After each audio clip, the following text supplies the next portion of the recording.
Hello everyone and good morning.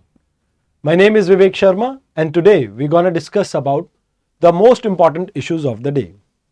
The first article that we're going to discuss about is editorial of the day, that is universal health coverage. आप इसे GS paper 2 से relate कर सकते हैं, health segment से। And दो article हम polity से डिस्कस करेंगे। एक वन नेशन वन इलेक्शन, इसमें हम डिस्कस करेंगे क्या मेजर चैलेंजेस हैं हमारे सामने, क्या पॉजिटिव निकल के आएंगे एंड क्या वे फॉरवर्ड हो सकता है इसमें। तो we will be discussing about that. अभी के राधाकृष्णन कमेटी की रिपोर्ट आई है अबाउट नेशनल टेस्टिंग एजेंसी के रिगार्डिंग, तो we will be discussing about that also. And wrong turn करके एक आपका बैट है जो अभी यमुना बायोडाइवर्सिटी एरिया में आपको देखने को मिला है, तो we will be talking about that particular species as well. तो आइए एक एक करके इन आर्टिकल्स को समझते हैं। एंड आप सभी के लिए एक इंपॉर्टेंट इंफॉर्मेशन ये है कि इन केस आप इस पीडीएफ को डाउनलोड करना चाहते हैं तो आप इस क्यूआर कोड को स्कैन कर सकते हैं एंड इस टेलीग्राम ग्रुप में जाके एक्चुअल में आप डाउनलोड कर सकेंगे इन सभी पीडीएफ्स को, ताकि आपको रिवीजन में हेल्प मिल सके। आइए आज के पहले आर्टिकल के बारे में देखते हैं। देखिए, सबसे पहले आर्टिकल में हम बात करेंगे यूनिवर्सल हेल्थ कवरेज की। तो पहले आपको यह समझना होगा कि what is universal health coverage. तो आप जब हर इंडिविजुअल को एंड इवन हर कम्युनिटी को हेल्थ सर्विसेज प्रोवाइड करते हैं तो इसको यूनिवर्सल हेल्थ कवरेज कहा जाता है। मतलब irrespective of religion, irrespective of caste, creed in everything, जब आप यहां पर सभी को प्रॉपर हेल्थ सर्विसेज प्रोवाइड कर रहे हैं, इसे यूनिवर्सल हेल्थ कवरेज की कैटेगरी में डाला जा सकता है। Means what I mean to say is कि एक्चुअल में we are trying to save people from financial hardship that they encounter during the treatment. अब एक एग्जांपल लेते हैं। Let's take an example of Raju. Let's say Raju की family में किसी को एक क्रॉनिक डिजीज होगी है। अब इसकी वजह से यहां पर इसको बहुत सारा पैसा खर्च करना पड़ेगा, यानी आउट ऑफ पॉकेट एक्सपेंडिचर इसका इंक्रीज होगा और इससे कहीं ना कहीं इस पूरी फैमिली की फाइनेंशियल हार्डशिप स्टार्ट होती है। यानी कहने का मतलब यह है कि भी देखो, मान लीजिए एक राजू की फैमिली में किसी को अल्सर हुआ, उसकी ट्रीटमेंट की जो दवाई है वो दवाई लॉन्ग टर्म चलनी है और वहां पर उसे हर महीने एक पर्टिकुलर अमाउंट यहां पर पे करनी होगी मेडिसिन की। अब यूनिवर्सल हेल्थ कवरेज का मतलब ये होता है कि आप यहां पर इंश्योर करेंगे कि इसका जो हेल्थ कवरेज है, मतलब जो हेल्थ से रिलेटेड जो भी इसके एक्सपेंडिचर है, उसको हम इस पॉलिसी के अंडर कवर करेंगे। तो that is universal health coverage. अब इसमें दो मेजर कंपोनेंट होते हैं। पहला, आप एसेंशियल सर्विसेज के एक्सेस को इंश्योर करते हैं, जहां पर प्रिवेंशन, ट्रीटमेंट, रिहैबिलिटेशन, इन सभी चीजों के ऊपर आप फोकस करते हैं। मीन्स यू फोकस अपॉन कि कैसे सबसे पहले तो बीमारी को बचाना है, तो इम्यूनाइजेशन जैसे हो तो सभी के लिए हो। फिर उसके बाद दूसरी स्टेज जब आती है ट्रीटमेंट की, जैसे यहां पर मैंने मेडिसिन का बताया था, तो वो ट्रीटमेंट चाहे ऑपरेशन करना हो तो वो भी इसमें कवर हो। रिहैबिलिटेशन आफ्टर ट्रीटमेंट, कुछ वापस से लाइक सप्लीमेंट्स देने की जरूरत हो या कुछ भी ऐसा चीज हो, वो भी इसमें कवर हो। तो ये पहला कंपोनेंट है जहां पर आप एसेंशियल हेल्थ सर्विसेज को यहां पे इंश्योर कर। दूसरी चीज, आप फाइनेंशियल प्रोटेक्शन प्रोवाइड कर रहे हैं सो दैट वो फैमिली पॉवर्टी में ना चली जाए। मींस आप ये मान के चलो कि अभी हमने प्रधानमंत्री जन आरोग्य योजना स्टार्ट कर रखी है, जहां पर 5 लाख तक के ट्रीटमेंट को गवर्नमेंट कवर कर रही है। अब इसमें प्रॉब्लम सबसे बड़ी ये है कि मान लीजिए अगर कोई ओपीडी में दिखाने आया पेशेंट, अब उस पेशेंट की ट्रीटमेंट का जो भी खर्चा होगा, चाहे टेस्ट हो चाहे उसमें मेडिसिन हो, वो इसमें कवर नहीं होती है। तो कहीं ना कहीं आउट ऑफ पॉकेट एक्सपेंडिचर जो इंडिया में एक बड़ी प्रॉब्लम है, वो यहां पर जैसे कि तैसी मेंटेन थी। तो यहां पर यूनिवर्सल हेल्थ कवरेज में हम ये इंश्योर करते हैं कि भाई जो पैसे हैं दवाइयों के, अगर वो अपनी जेब से देगा तो कहीं ना कहीं चांसेस है कि उसके बजट के ऊपर असर पड़ेगा, फैमिली बजट के ऊपर, और वो पॉवर्टी में जा सकता है। तो उसको रिड्यूस करने के लिए हम यहां पर फाइनेंशियल प्रोटेक्शन की भी बात करते हैं। तो ये दो कंपोनेंट इसमें कवर होते हैं। देन अगर हम देखें ग्लोबल लेवल पे, तो एक सस्टेनेबल डेवलपमेंट गोल है जिसका गोल 3 यूनिवर्सल हेल्थ कवरेज के बारे में बात करता है। एंड इसी चीज को इंप्लीमेंट करने के लिए ग्लोबली काफी कंट्रीज परस्यू कर रही है। जैसे यूके, इन्होंने अपने यहां पर एक comprehensive health service fund create किया है, जो कि टैक्स के पैसों से ही इन्होंने क्रिएट किया, ताकि लोगों को हेल्थ कवरेज ये प्रोवाइड कर सके। सेम कनाडा में प्रोविंशियल लेवल और टेरिटोरियल लेवल पे इसे कहीं ना कहीं कवर किया जाता है। अगर आप थाईलैंड का एग्जांपल है, तो थाईलैंड में ऑलमोस्ट 75% ऑफ द पॉपुलेशन, उसको इन्होंने कवर किया है अपनी यूनिवर्सल कवरेज ऑफ स्कीम के थ्रू। तो यहां पर यूनिवर्सल कवरेज स्कीम के अंडर 75% और बाकी रिमेनिंग को भी वेरियस अदर स्कीम्स के अंदर इन्होंने कवर किया हुआ है। तो ओवरऑल 100% यहां पर भी आप कवरेज प्रोवाइड कर रहे हैं पॉपुलेशन को पूरी को। अब इंडिया में भी एक ऐसी पहल की गई है जिसको आप आयुष्मान भारत या कई बार प्रधानमंत्री जन आरोग्य योजना के नाम से जानते हैं, जहां पर 50 करोड़ फैमिलीज को 5 लाख रुपए पर ईयर हम कवरेज दे रहे हैं सेकेंडरी और टर्शरी केयर के अंदर। मतलब यहां पर कहने का मतलब यह है कि देखो, इंडिया में एक लार्ज पॉपुलेशन, क्योंकि हमारी पॉपुलेशन कितनी है 140 करोड़ से ज्यादा, तो उसमें से आधी आबादी को, लगभग आधी आबादी को we are covering under this. 10 crore family, 50 crore लोग, हम इनको टारगेट कर रहे हैं कि भाई इनको 5 लाख तक की ट्रीटमेंट हम फ्री प्रोवाइड कर सकें। इन एडिशन टू दिस, हमने जो सीनियर सिटीजन्स हैं उनके लिए भी एक योजना स्टार्ट की है। इररिस्पेक्टिव उनका क्या हेल्थ कवरेज स्टेटस है, हम हर एक को 5 लाख तक की फ्री हेल्थ कवरेज यहां पर प्रोवाइड कर रहे हैं। और ये 70 साल या उससे अबव के जो लोग हैं उनको इसमें हम कवर कर रहे हैं। सोशो इकोनॉमिक स्टेटस कुछ भी हो, फर्क नहीं पड़ता, but they will be covered under this. Now in this you have to understand, कुछ आर्टिकल्स में कुछ पॉइंट ऐसे होते हैं जो हमेशा बात करते हैं कि ये कितनी बढ़िया चीज है, तो कुछ आर्ग्यूमेंट इसके फेवर में भी है। जैसे यहां पर आप इक्विटेबल एक्सेस को इंश्योर कर पा रहे हो। इक्विटी का मतलब क्या होता है? इक्विटी का मतलब ये होता है कि जहां पर आप जो मोस्ट वनरेबल सेक्शन है, आप उन सभी सेक्शन को ये सिक्योरिटी प्रोवाइड कर रहे हो कि वो एक क्वालिटी हेल्थ केयर को एक्सेस कर पाएंगे। अब जितनी लोगों की हेल्थ अच्छी रहेगी तो उतना उनका इकोनॉमिक पार्टिसिपेशन अच्छा रहेगा। अब इकोनॉमिक पार्टिसिपेशन अच्छा होगा तो इसका मतलब यह है कि जो इकोनॉमी है वो ग्रो करेगी, तो वो चीज यहां पर आपको बेटर देखने को मिलेगी। लास्ट में जो आउट ऑफ पॉकेट एक्सपेंडिचर है, आप उन एक्सपेंडिचर को भी रिड्यूस कर पाओगे। अब आउट ऑफ पॉकेट एक्सपेंडिचर मैं बार बार कह रहा हूं, ये है क्या चीज और इसमें प्रॉब्लम क्या है? तो देखिए, आउट ऑफ पॉकेट एक्सपेंडिचर का मतलब क्या होता है? जैसे हमने पहले राजू का एग्जांपल लिया था, तो ये राजू जो है, जो मेडिसिन बाहर से खरीद रहा है और जो आपकी किसी भी हेल्थ कवरेज में नहीं आ रही है, ये सब आपका आउट ऑफ पॉकेट एक्सपेंडिचर के अंदर काउंट होता है। तो कहते हैं कि भाई ये आउट ऑफ पॉकेट एक्सपेंडिचर आपका कम होगा, बिकॉज इंडिया में अगर आप देखें तो ऑलमोस्ट 50% जो हेल्थ स्पेंडिंग है वो आउट ऑफ पॉकेट एक्सपेंडिचर है, मतलब सरकार उसको कवर नहीं कर रही है किसी भी तरह से, तो वो एक प्रॉब्लम है। आंध्र प्रदेश में अगर आप देखें, गवर्नमेंट की स्कीम्स के बाद भी जो नेशनल एवरेज है उससे भी ज्यादा आउट ऑफ पॉकेट एक्सपेंडिचर देखने को मिलता है, दैट इज समवेयर अराउंड 64%। तो ये एक हमारे सामने एक बड़ी प्रॉब्लम है, तो उसको एड्रेस करने में ये हेल्प करेगा। इन एडिशन टू दिस, आप इंटरनेशनल गोल्स जो है, सस्टेनेबल डेवलपमेंट गोल्स, आप उनको अचीव कर पाएंगे।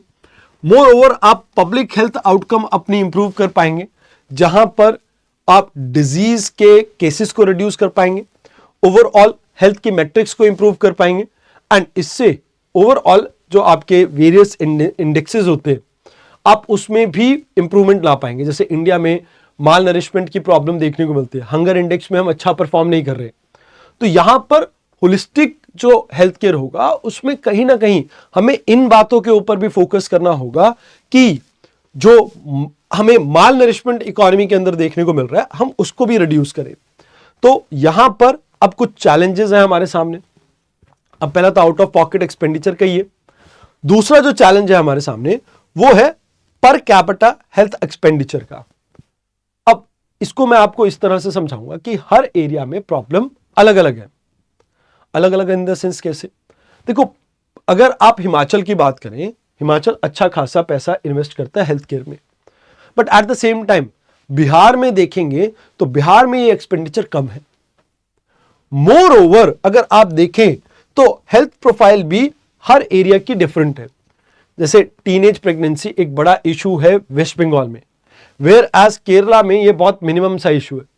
तो आपको यहां पर रीजनल डिस्पैरिटी की वजह से अगर आप one size fit all policy लेके आते हैं कि सेंटर ने एक पॉलिसी बनाई, उसको आप थ्रू आउट इंडिया इंप्लीमेंट कर रहे हैं, तो प्रॉब्लम ये रहेगी कि उसके उतने इफेक्टिव रिजल्ट हर एरिया में नहीं देखने को मिलेंगे। तीसरी प्रॉब्लम, अब जैसे आप एग्जांपल लीजिए वेस्ट बंगाल का, तो वेस्ट बंगाल में रिक्वायर्ड मेडिकल इंफ्रास्ट्रक्चर ही नहीं है। अब hospitals, primary health care centres, अब यही पूरी तरह से नहीं है, तो आप कैसे इंश्योर कर पाओगे कि आप टाइमली हेल्थ सर्विसेज डिलीवर कर पाओगे? तो वो एक बड़ा चैलेंज बन जाता है। फिर जिस तरह से लाइफस्टाइल लोगों का चेंज हो रहा है, तो अब जैसे हाइपरटेंशन, डायबिटीज, ये सब प्रॉब्लम्स इंक्रीज होती जा रही है, एंड इवन कैंसर की प्रॉब्लम भी। तो नॉन कम्युनिकेबल डिजीज, इसका प्रेवलेंस हर एरिया में अलग है और हर एरिया की रिक्वायरमेंट अलग होगी। जैसे कुछ एरिया में बीपी की प्रॉब्लम है, कुछ एरिया में डायबिटीज की प्रॉब्लम है, तो कुछ एरिया में कैंसर की प्रॉब्लम है। जैसे पंजाब में कैंसर की प्रॉब्लम बहुत मेन है। तो यू हैव टू अंडरस्टैंड कि उसके अकॉर्डिंगली आपकी पॉलिसी डिजाइन नहीं हो रही है। फिर आज की डेट में हमारे पास जो पर्सनल है, जैसे हेल्थ केयर वर्कर्स हैं, उनकी शॉर्टेज है। अगर आप डॉक्टर टू पेशेंट रेशियो की बात करें, हम ग्लोबल स्टैंडर्ड से नीचे आते हैं। लाइक अगर आप बात करें इंडिया में, एक नर्स का एग्जांपल देता हूं, आप 1000 लोगों पे 1.5 नर्स देखते हैं, 1.5 नर्स, कि 1000 लोगों की ट्रीटमेंट करनी है तो 1.5 नर्स अवेलेबिलिटी है। डॉक्टर की तो इवन 1 से भी नीचे।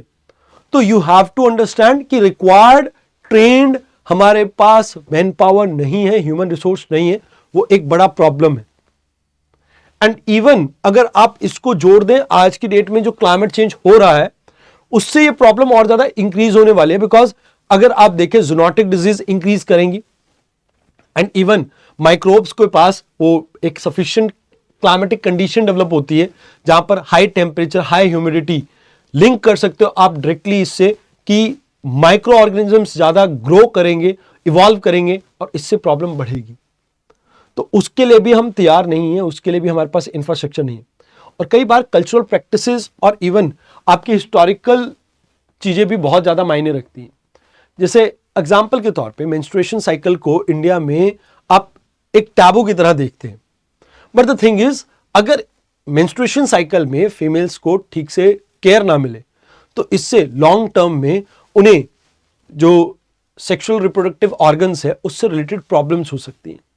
तो we have to ensure those kind of things. वो जो चैलेंजेस हैं, जो सोसाइटी में कल्चरल प्रैक्टिसेस एग्जिस्ट करते हैं और वो कहीं ना कहीं इस चीज को रोकते हैं। जैसे एग्जांपल देता हूं, कई बार माइनॉरिटी में ये फियर डाला जाता है कि भाई जो गवर्नमेंट मेडिसिन दे रही है, इसमें कुछ ऐसी चीज मिलाई गई है जिससे एक्चुअल में वो इम्पोर्टेंट हो जाएंगे। तो ये कुछ ऐसी चीजें भी है, वैक्सीन हेजिटेंसी जैसी प्रॉब्लम्स भी देखने को मिलती है, जो कल्चरल और हिस्टोरिकल चैलेंजेस को आपके एम्पलीफाई करती हैं। अब इसमें सोल्यूशन क्या हो सकता है?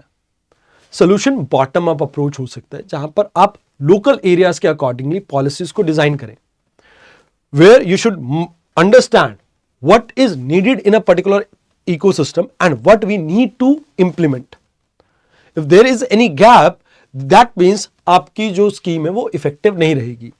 इन एडिशन टू दिस, हमें प्राइमरी हेल्थ केयर सेक्टर को और ज्यादा इंप्रूव करना होगा। इसमें कहीं ना कहीं आप ये मान के चलें कि जो प्राइमरी हेल्थ केयर सेंटर्स हैं उनका मेजर रोल रहेगा, एंड वहां पर ट्रेन्ड ऑफिशियल्स होने चाहिए, जिससे आप नॉन कम्युनिकेबल डिजीज के बर्डन को भी कम कर पाएंगे एंड ओवरऑल इफेक्टिविटी अपनी स्कीम की इंप्रूव कर पाएंगे। इन एडिशन टू दिस, आपको टेक्नोलॉजी को इंटीग्रेट करने की जरूरत है। जैसे टेलीमेडिसिन, आप उसको यूज कर सकते हैं। जैसे मैं आपको एक एग्जांपल देता हूं, कोविड के टाइम पे I was hesitant to visit a doctor, और मेरे को कुछ स्किन से रिलेटेड एलर्जी हो गई थी। Now what I have done is, मैंने एक ऐप डाउनलोड किया, उस ऐप से मैंने डॉक्टर की ऑनलाइन अपॉइंटमेंट बुक की। डॉक्टर ने कुछ टेस्ट रिकमेंड किए, मैंने घर पे होम विजिट से वो टेस्ट करवाए, एंड अगेन डॉक्टर को विजिट मतलब ऑनलाइन विजिट किया, एंड वहां पर उन्होंने मेडिसिन लिख दी एंड आई गॉट क्योर्ड। तो ये एक एग्जाम्पल है कैसे आप टेक्नोलॉजी को यूज कर सकते हैं यहां पे। तो यहां पर आप मान के चलें कि टेक्नोलॉजी इंटीग्रेशन से जो आपके अंडर सर्व्ड एरियाज हैं, आप उनके अंदर भी हेल्थ केयर की जो मैट्रिक्स है उसको इंप्रूव कर पाएंगे। With respect to decision making, it should be data driven. देखो, हम हर साल मतलब हर कुछ एक इंटरवल के बाद नेशनल फैमिली हेल्थ सर्वे को कंडक्ट करवाते हैं। अब इसके डाटा को प्रॉपरली इफेक्टिवली यूटिलाइज कीजिए। जहां पर किस एरिया में हॉस्पिटल्स की रिक्वायरमेंट ज्यादा है, कहां पर कौन सी प्रॉब्लम एग्जिस्ट करती है, वहां पर किस तरह का इंटरवेंशन लेना है, ये डाटा ड्रिवन होगा तो बहुत फायदा रहेगा आपको। तो डाटा के ऊपर आपको फोकस करना होगा। You have to focus upon कि आपका health care sector climate resilient बने। मतलब वन हेल्थ पॉलिसी सुनिए आपने। वन हेल्थ पॉलिसी में क्या होता है कि हम इंसानों को, जानवरों को और पेड़ों को, उन सब में जो बीमारियां चल रही हैं उनको एक नजर से देखते हैं। मींस कोई भी डिजीज कल को जूनोटिक हो सकती है, तो वहां पर हम ये कोशिश कर रहे हैं कि भाई हम प्रॉपर मॉनिटरिंग कर सकें। तो these are the things that you have to keep in mind. तो आई होप आपको पहला आर्टिकल समझ में आया हो।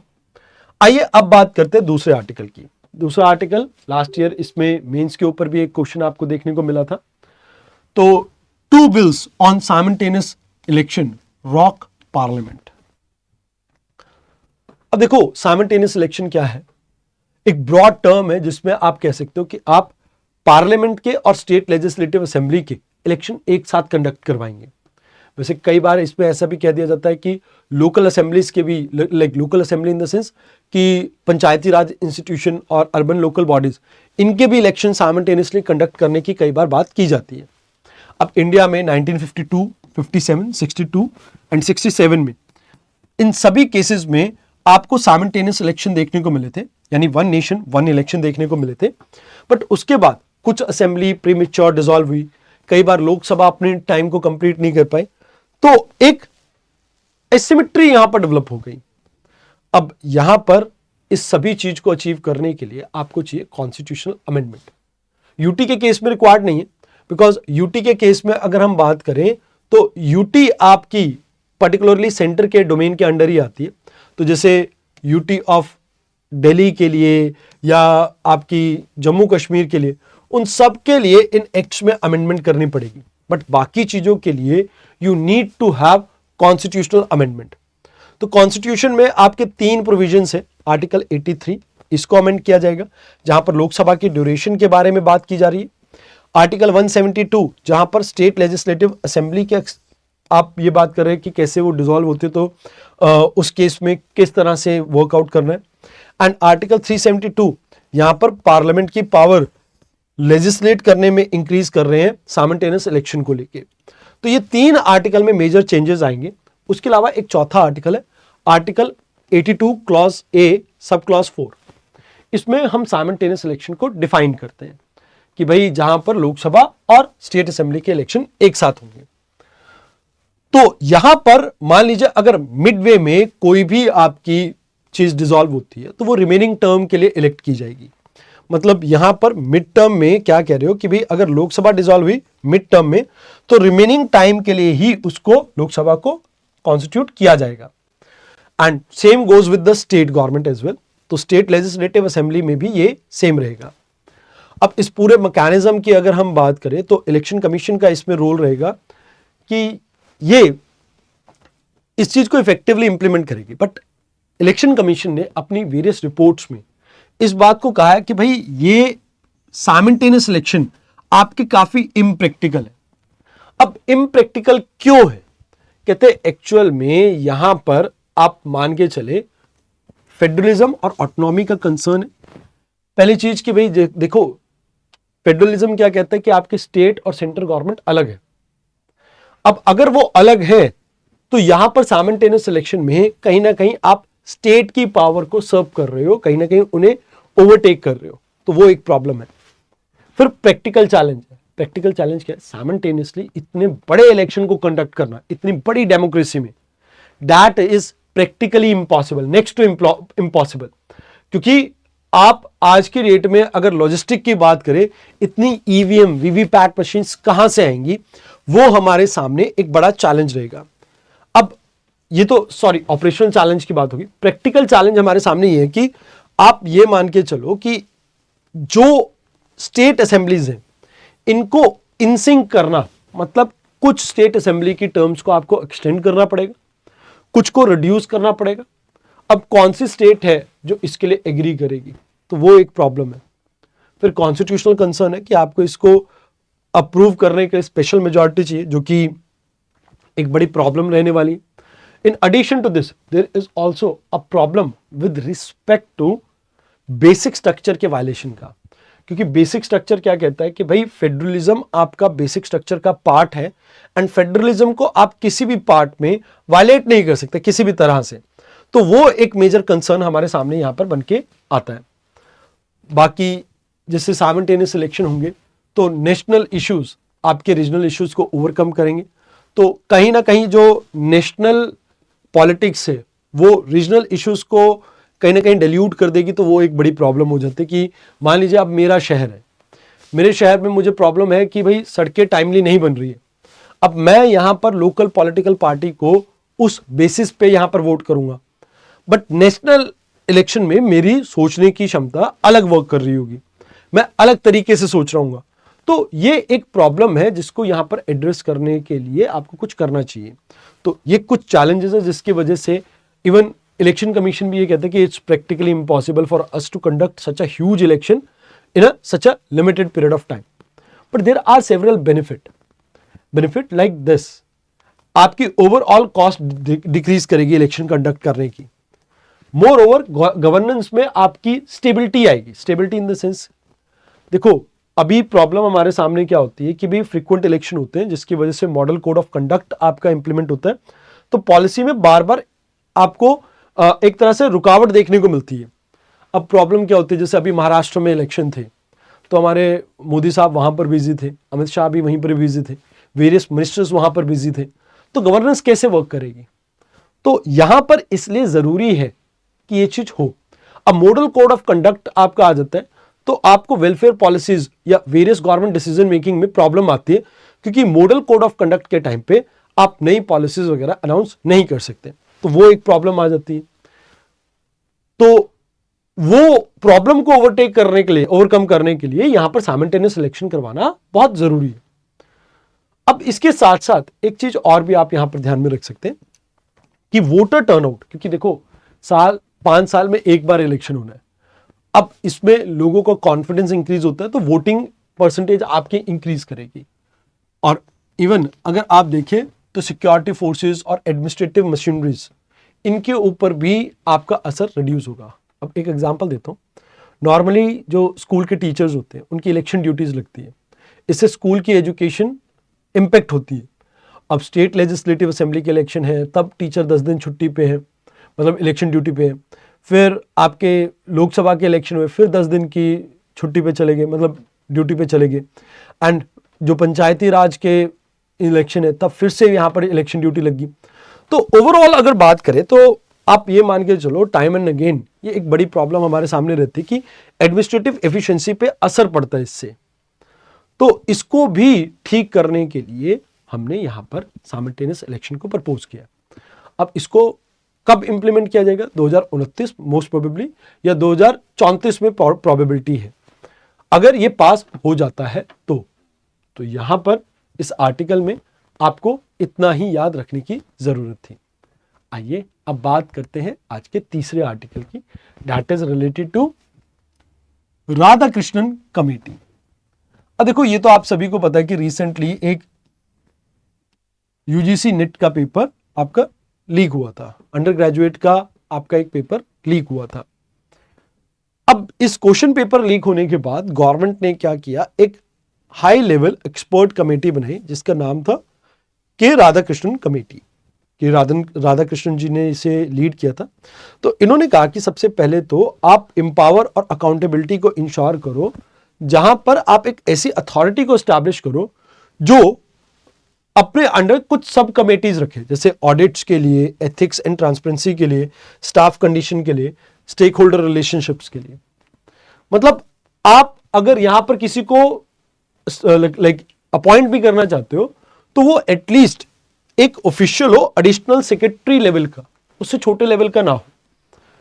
With respect to this, exam में सिक्योरिटी और टेक्नोलॉजी के यूज की, तो जैसे डीजी यात्रा ऐप आपने देखा है, ऐसे ही हमें यहां पर डीजी एग्जाम सिस्टम को डेवलप करना होगा ताकि हम ऑथेंटिकेशन को इंश्योर कर सके।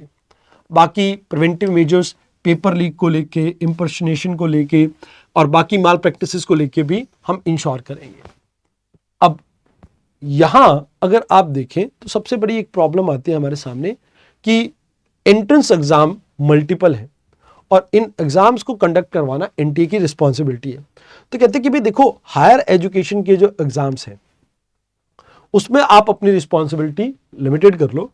मतलब 2025 से आप क्या करो कि आप सिर्फ आप या तो सिर्फ और सिर्फ हायर एजुकेशन के एग्जाम को कंडक्ट कर लो या आप रिक्रूटमेंट के एग्जाम को ही कंडक्ट कर लो, दोनों में से किसी एक को करो।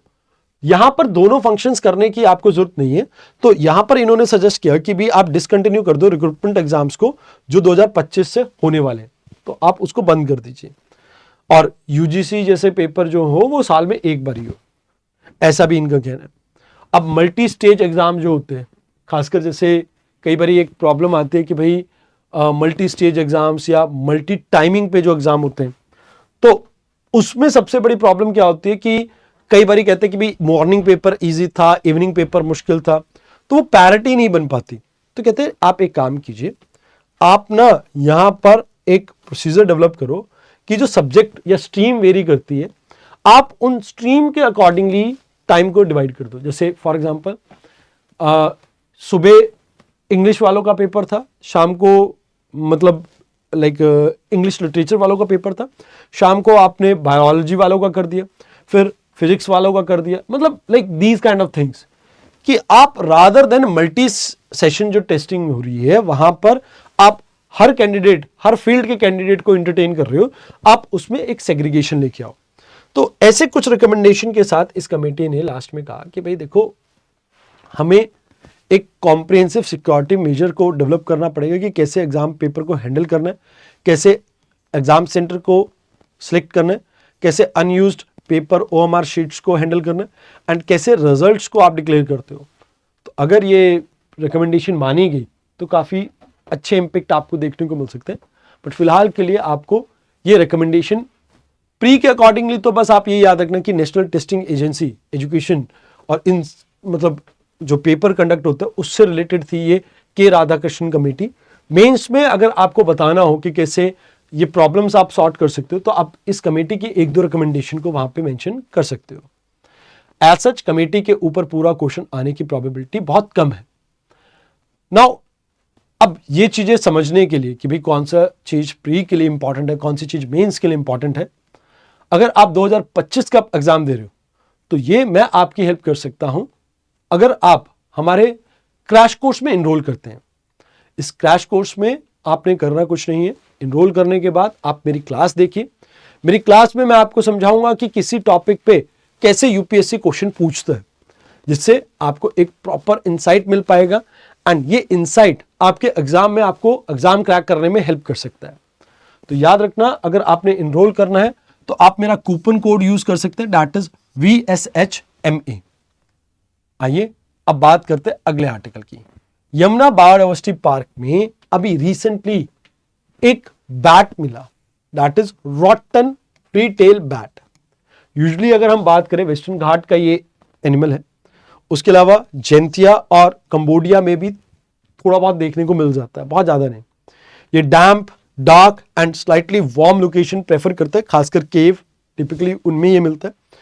एंड इसको अगर हम बात करें, ये रेयर स्पीसीज है आपकी मोलस्कस बैट की।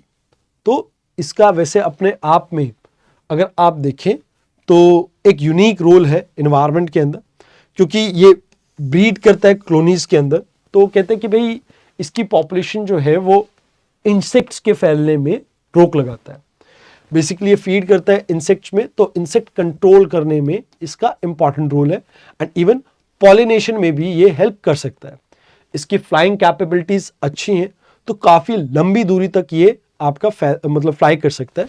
एंड अभी के लिए ये क्रिटिकली इंडेंजर्ड कैटेगरी में आता है एंड आपको ये याद रखना है कि भाई 2000 तक तो ये क्रिटिकली इंडेंजर्ड कैटेगरी में आया था, बट उसके बाद इसे रिक्लासिफाई कर दिया गया डाटा डेफिशिट में, बिकॉज सब्सिक्वेंटली बहुत सारी इसकी स्पीशीज देखने को मिली और we were unable to understand कि कौन सी स्पीशीज को किस कैटेगरी में रखना है।